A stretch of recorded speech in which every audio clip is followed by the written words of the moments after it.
Selamat siang rekan-rekan senior-senior semua dari praktisi-praktisi dan juga para akademisi dari supply chain, logistik, dan operations terlebih dahulu. Nah, di sini sebelumnya saya perkenalkan, saya adalah Afandi. Di sini saya mungkin akan ngebawa isu resiliensi dari POV yang lebih makro gitu kan, yang lebih minor, karena itu relate dengan pengalaman saya sendiri selama beberapa kali bekerja gitu kan. Yang pertama bisa coba saya sampaikan adalah Sip, ini. Sedikit profil saya, yaitu saya pertama kali early career sebagai container yard and control di Multibinapura, salah satu unit bisnisnya Evergreen Marine Taiwan gitu kan. Itu dan selama kurang lebih setahun lebih setengah, dan lanjut di perusahaan farmasi sebagai internal audit koordinator gitu. So itu di Enceval Putra Mega Trading kurang lebih sekitar 9 bulan, dan lanjut lagi sebagai internal inventory audit officer di PT Agripintar Asia gitu kan.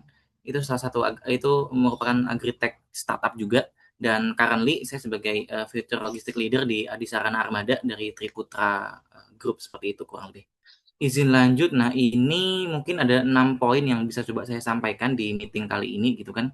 Saya coba bedah jadi 6 poin. Yang pertama adalah saya bakal masuk ke bagaimana hidden fragility di operation, khususnya logistik dan distribusi itu ada seperti itu kan. Yang kedua, bagaimana menjawab gap itu gitu kan, gap dari hidden operation tadi, hidden fragility tadi terjawab di segmen yang kedua. Yang ketiga adalah ini turunan dari bridging tadi, area-area mana saja yang mungkin bisa menjadi potensial risk kan di distribution, logistik, dan operation seperti itu. Dan yang keempat, saya bakal sharing sedikit insight yang pernah saya dapatkan gitu kan dari cost industry. Yang kelima, nanti saya bakal coba sambungkan bagaimana kita nge-building resilient logistic operation dari POV sebagai POV yang risk driven seperti itu. Dan terakhir bakal ada key takeaways dan closing kurang lebih seperti itu. Nah, ini yang coba saya compile ya dari knowledge dan experience yang selama saya cost industry tadi, mulai dari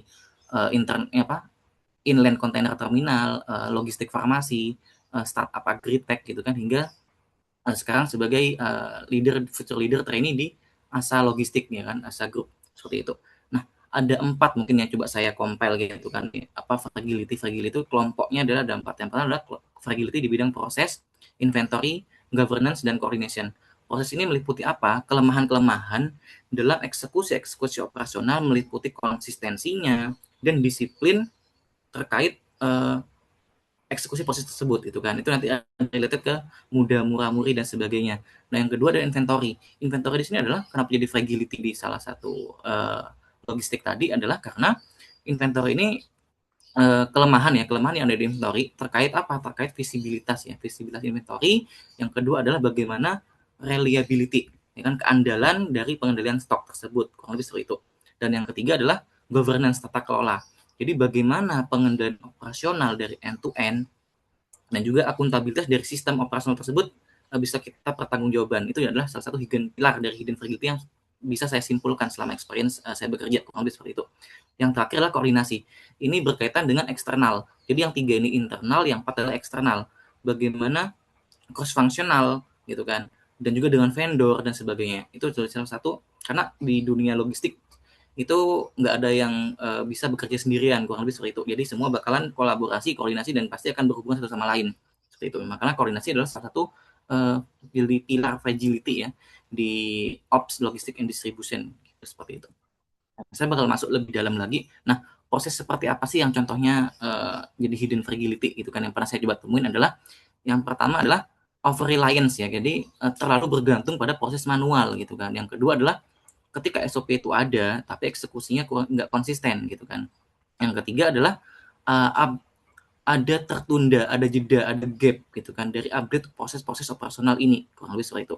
Dan yang keempat adalah mekanisme-mekanisme flow terkait eskalasi-eskalasi ketika ada satu isu. Nah, itu biasanya ada ketika itu lemah, maka jadi isu di proses itu. Nah, dampaknya apa sih, kurang lebih seperti itu kan.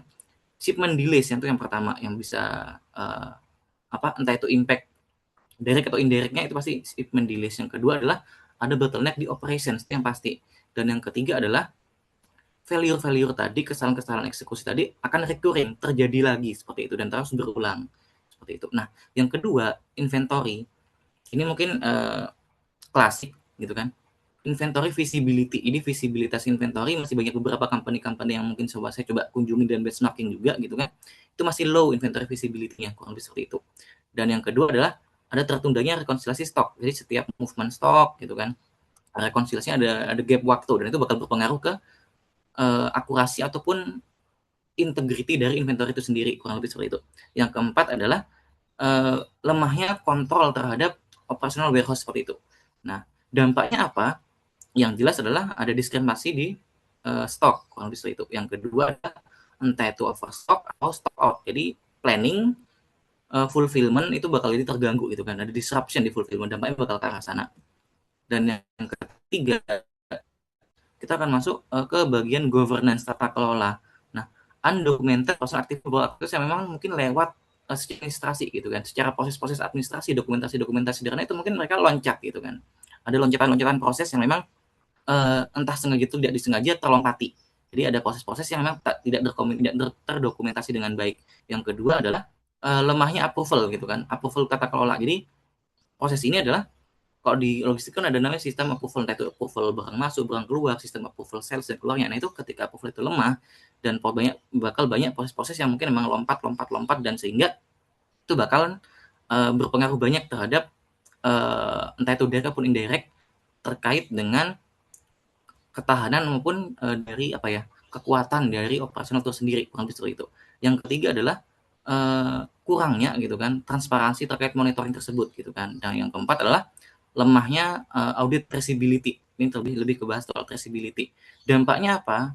Ya kebocoran operasional itu pasti gitu kan. Entah itu sifatnya financial, entah itu sifatnya seperti barang ataupun material ataupun non material, pasti ada leakage di situ. Yang kedua adalah operational cost yang mungkin tidak terkontrol dengan baik gitu kan, seperti itu. Dan yang ketiga adalah exposure dari kepatuhan, itu bakal jadi terdampak ke sana. Yang terakhir adalah terkait dengan coordination lintas fungsi ataupun dengan vendor eksternal, ada unclear responsibility ownership gitu kan. Jadi ketika dilempar ada satu tugas, ada satu posisi-posisi yang memang ownership ini belum clear. Jadi nah itu yang bakal jadi gangguan-gangguan tuh minor tuh, dan bakal berdampak seperti akar yang ngejalar jauh, kurang lebih seperti itu. Nah, yang kedua adalah komunikasi yang mungkin terfragmentasi ya, terpecah-pecah kurang lebih gitu kan. Jadi nggak terorganize dengan baik terkait flow informasi seperti itu. Jadi ini bakal ngaruh tuh dengan koordinasi. Yang ketiga adalah reactive issue handling. Sebenarnya ini related ya dengan yang satu dan yang dua tadi, coordinationnya. Nah, karena tadi unclear responsibility ownership-nya, komunikasi flow-nya yang terfragmentasi, makanya yang paling mungkin terjadi adalah ketika ada isu pasti reaktif seperti itu kan. Karena emang dari awal udah nggak terorganisir dengan baik. Nah, yang keempat adalah terkait vendor management ya, vendor performance visibility itu lemahnya di sana biasanya. Jadi ketika banyak beberapa logistik company yang pernah saya temukan juga, itu vendor manajemennya masih kurang tertata dengan baik, kurang rapih gitu kan. Jadi banyak terkait transporter. Contoh misal transporter ataupun kita sewa 3PL gitu kan, atau 2PL transporter. Nah itu terkait traceability, visibility dari performance itu belum bisa kita kontrol sepenuhnya karena itu vendor gitu kan. Nah yang jadi coordination juga. Dampaknya pasti adalah ada inkonsistensi dari proses delivery gitu kan. Jadi kalau misalkan digrafikkan, ada data dan digrafikkan, nanti akan bisa muncul data yang mungkin spike gitu kan. Spike kadang low, kadang stabil, kadang spike. Nah, itu adalah inkonsistensi. Yang kedua pasti adalah dispute gitu kan. Karena nggak clear gitu kan, flow-nya kurang baik gitu kan, nggak terorganize dengan baik, manajemen end to end-nya belum disusun gitu kan, nggak terukur. Akhirnya pasti dispute itu adalah suatu kepastian yang bakal terjadi. Yang ketiga adalah pastinya adalah execution delays gitu kan. Nah, kenapa coba angkat isu nih dari hal-hal yang lebih mikro gitu kan, karena saya ngeliat kayak gini, karena kemarin di hari 1, hari 2, dan hari 3 itu senior-senior sudah nyampein bagaimana supply chain dari kondisi yang lebih makro, yang lebih soal advance dan seperti itu kan. Tapi saya coba narik lagi ke sisi yang POV yang sedikit berbeda. Saya coba pakai analogi yang seperti ini ya. Ketika COVID kemarin gitu kan, saya coba analogi yang sederhana. Orang tuh kok misalkan anggaplah disrupsi global makro itu adalah COVID-19 gitu kan, terhadap orang, individu as a person gitu kan. POV yang saya bawa ini adalah kalau kita mau siap untuk menghadapi COVID yang mungkin emang nggak bisa terprediksi gitu kan, jangan-jangan gitu kan, dengan penyakit-penyakit yang mungkin harian, flu, demam, gitu, kita nggak sanggup handle gitu kan. Kita kerja kehujanan, demam, sakit 2 hari gitu kan, itu buruk. Jadi buru-buru kita menghadapi COVID yang mungkin emang dampak virusnya emang pasti baru gitu kan. Untuk virus-virus influenza sendiri yang memang daily yang sering kita jumpai, kita masih belum bisa tahan gitu kan. Nah ini POV yang coba saya bangun dari materi yang saya susun gitu kan. Jadi saya bakal masuk ke POV yang bakal memperkuat hal-hal itu dari kondisi mikro yang dari apa ya, on the ground banget, memang foundational banget apa ya, fundamental banget gitu kan di industri itu sendiri. Bahwa nanti ketika kan saya ngeliat gini, kesiapan industri itu menghadapi disrupsi yang global sifatnya makro itu harus dibangun dari pondasi-pondasi yang dia ready untuk menghadapi situasi-situasi yang mikro dan juga rutin seperti itu. Jadi ketika industri ini ready menghadapi apa ya, agile, resilient, tangguh gitu kan, menghadapi isu-isu yang memang udah daily dan bisa kita prediksi. Nah, baru kita bisa ready untuk industri apa masalah-masalah yang lebih makro dan global, kurang lebih seperti itu. Dan saya menganggap flow-nya seperti itu sih yang selama saya observasi dan insight yang saya pahami dari beberapa experience kerja seperti itu. Next-nya saya bakal masuk ke bagaimana dari fragility tadi gimana sih gitu kan. Karena kan yang coba saya bawa adalah melalui operational excellence yang digerakkan, yang driven by risk gitu kan. Nah di sini saya coba ada dua hal gitu kan. Gimana menjembatani antara OpEx, kepatuhan dan resiko, kurang lebih seperti itu. Nah ini yang coba saya pahami sebagai, karena waktu itu saya sebagai internal audit juga, saya pahami bagaimana operasional dan orang-orang controller kalau kita masuk ke line of defense, nah itu biasanya kelihatan tuh line of defense pertama, kedua dan ketiga itu bakal kelihatan bagaimana flow, keterkaitan, hubungan dan persepsi gitu kan dari tiga line of defense tadi kelihatan gitu kan bekerja kurang lebih itu. Nah beberapa hal gap yang umum di beberapa company yang saya jalanin dan juga beberapa industri juga yang sekarang saya jalanin juga sebagai trainee gitu kan, semuter-muter industri. Nah yang pertama adalah tim-tim operations ini fokus only on speed gitu kan and efficiency gitu kan.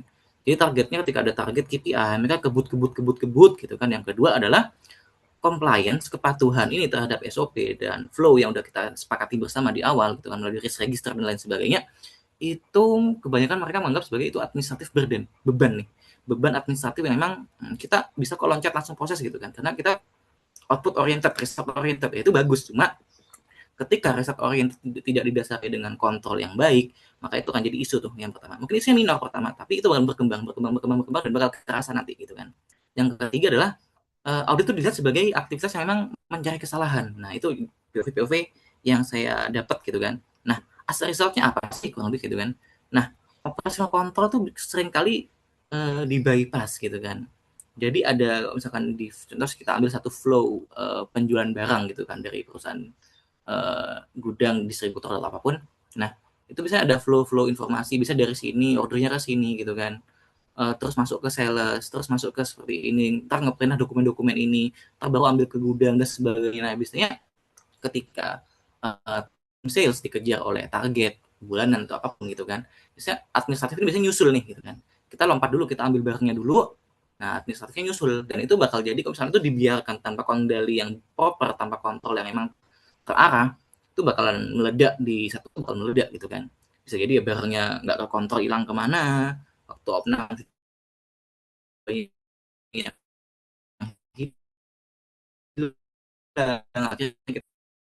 adjustment gitu kan, kita klaim kerugian gitu. Nah ketika si persepsi ini jadi budaya di organisasi operations gitu kan, governance itu bakal aktif gitu kan. Jadi respon kita terhadap isu bukan jadi preventif tapi reaktif lagi. Karena kita pernah di operation, pernah terjun di audit dan pernah sekarang di operation lagi, dan itu saya bisa baca polanya gitu kan. Polanya adalah kebanyakan cara-cara tim operation isu itu menjadi reaktif gitu kan, gitu kita tadi gitu kan, biasa untuk bypass dan proses-proses dan output oriented kayak tadi, karena kontrol nggak disusun dengan baik, nggak diproper dengan baik, resiko itu bakal keakumulasi dengan sendirinya, pelan-pelan tanpa kita ke notice, tahu-tahu gede aja, tahu-tahu barang hilang aja, tahu-tahu ini pengiriman mandek aja gitu kan, tahu-tahu kecelakaan aja trackingnya gitu kan, tahu-tahu kendaraannya breakdown gitu kan, ya tadi gitu kan. Nah yang keempat adalah improvement menjadi nggak sustainable gitu kan, improvementnya adalah improvement jangka pendek, nah, karena penyikapannya adalah reaktif, improvement dilakukan adalah improvement yang nggak jangka panjang, jangka pendek gitu. Dan itu bakal problemnya bakalan recurring terus gitu kan, berulang dan terus berulang. Kalau lebih seperti itu. Nah, ini yang coba saya tangkap selama saya berkarir ya di beberapa industri dan lintas posisi juga, ada 3 hal gitu kan. Jadi operasional ini hanya sebatas efisiensi gitu kan. Sedangkan kepatuhan itu hanya birokrasi. Dan yang terakhir adalah audit adalah dia funding oriented. Nah, itu yang jadi misaligned, dan ini yang mungkin saya coba sebedah nanti selanjutnya. Nah, ini dia. Ini saya coba compile ya dari beberapa experience knowledge yang saya coba dapetin gitu kan. Speed over dari disiplin gitu kan. Jadi kejual, kekirim gitu kan. Lebih daripada disiplin. Disiplin ini contohnya adalah ketika kita ambil contoh pengiriman barang via truk gitu kan. Truknya misalnya ada prosedur tuh pengecekan transportasi, kelayakan dan sebagainya. Tapi karena kita dikejar SLA, kirim aja gitu kan. Ternyata ya truknya mungkin bisa breakdown, bisa kecelakaan dan isu apa gitu. Nah, itu dia. Nah, ini contoh-contohnya. KPI lebih daripada proses quality gitu kan. Nah, hidden consequences-nya apa sih gitu kan? Ya shortcut di dalam operasional proses gitu kan. Yang kedua adalah lemahnya proses kontrol, dan yang kedua dan yang ketiga adalah data operasional yang adalah output, mungkin butterfly efeknya, mungkin yang nanti domino efeknya adalah effect of X. Dan bagaimana compliance sama birokrasi aja gitu kan. Nah, ini mungkin framework yang coba sampaikan ya. Nah, ini juga, ini insight-nya juga yang coba inputin. Yang kedua seperti ini. Ini bagaimana kita nge-building resiliensinya.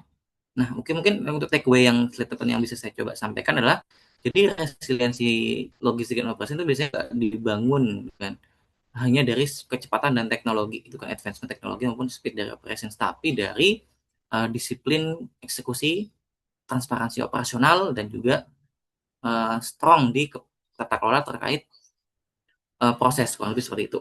Nah, ada 4 takeaway yang saya coba sampaikan adalah uh, operational visibility gitu kan. Visibilitas operasional itu bisa ngebantu kita untuk membuat decision yang lebih baik gitu kan. Nah, strong control itu bisa mengurangi exposure kita terhadap resiko-resiko operasional. Dan yang ketiga adalah tata kelola bisa ngegerakkan kita terhadap konsistensi dari proses dan akuntability dari data yang kita punya. Dan yang terakhir adalah CI, continuous improvement, bakalan memperkuat long term dari resiliensi dari operasi itu sendiri.